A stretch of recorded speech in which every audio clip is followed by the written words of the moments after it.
Right, George, Pycraft, New Zealand Army Museum. We're standing here in front of another one of the museum's carriers, not in fact a Bren gun carrier. Tell me a little bit about this one. This is a Universal Scout carrier.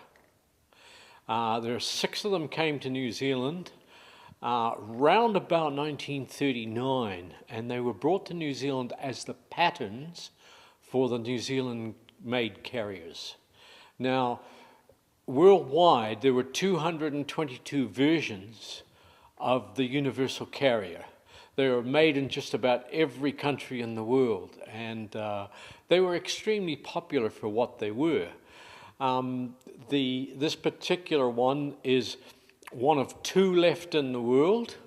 One is owned by the Cameron brothers in the South Island of New Zealand, and of course this one is here in Waiouru, which makes them quite unique in their own way. So this was built in the UK, presumably, and then brought out to New Zealand? This was built by Pycraft, of a design made by Carden Lloyd in Britain. Yes, it was brought out, as I say, as patterns. So of the various types worldwide, were they all similarly based on the Thornycroft like this? Very, very similar. Yes, in appearance they all have, some of them were larger, some of them were smaller. Some of them actually had tank turrets on the top, small tank turrets. There were medical versions. There were just about everything you could name on these particular vehicles. We have another one in the collection, which is a Lloyd carrier, which is a soft skin version of the same thing. And that's also quite interesting. But this particular one is, again, it's one of our live running vehicles, and it gets used regularly. She's a little honey, actually. She's really quite a good vehicle.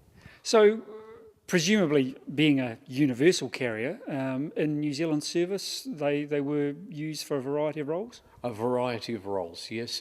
A lot of the local pattern versions of this went up into the islands during the Second World War.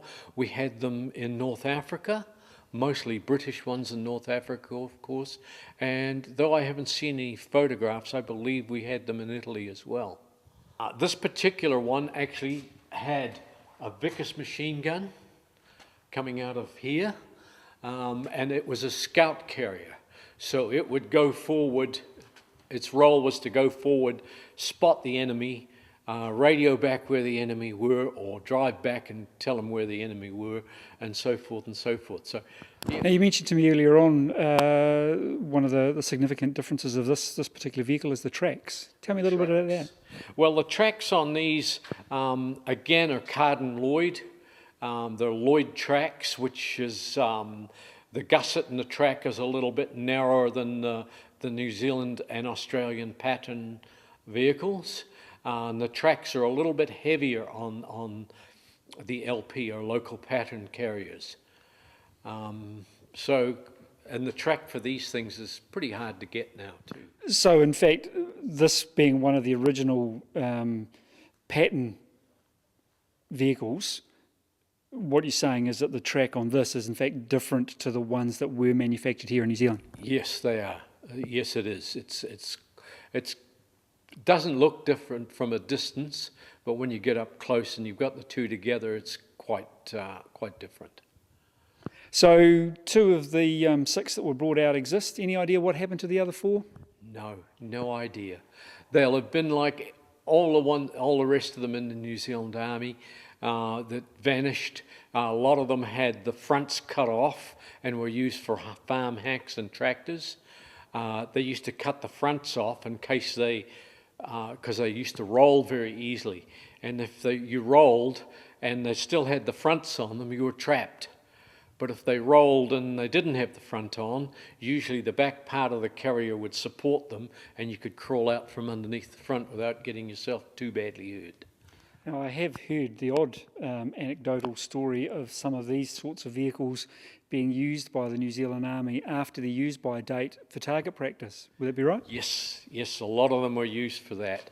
And the other thing, of course, if you go up to Pycraft, which of course is up in New Plymouth, and have a look in there. They've actually got photographs up in their collection and up in their area up there that shows these things being used for trimming the hedges and that sort of thing up in Taranaki. So certainly, like a lot of ex-World War II machinery, they found a very useful purpose after the war as well. They certainly did. In fact, I believe there were hundreds and hundreds of V8 engines for these. These have got a V8 Ford engine in them, British Ford engine, believe it or not.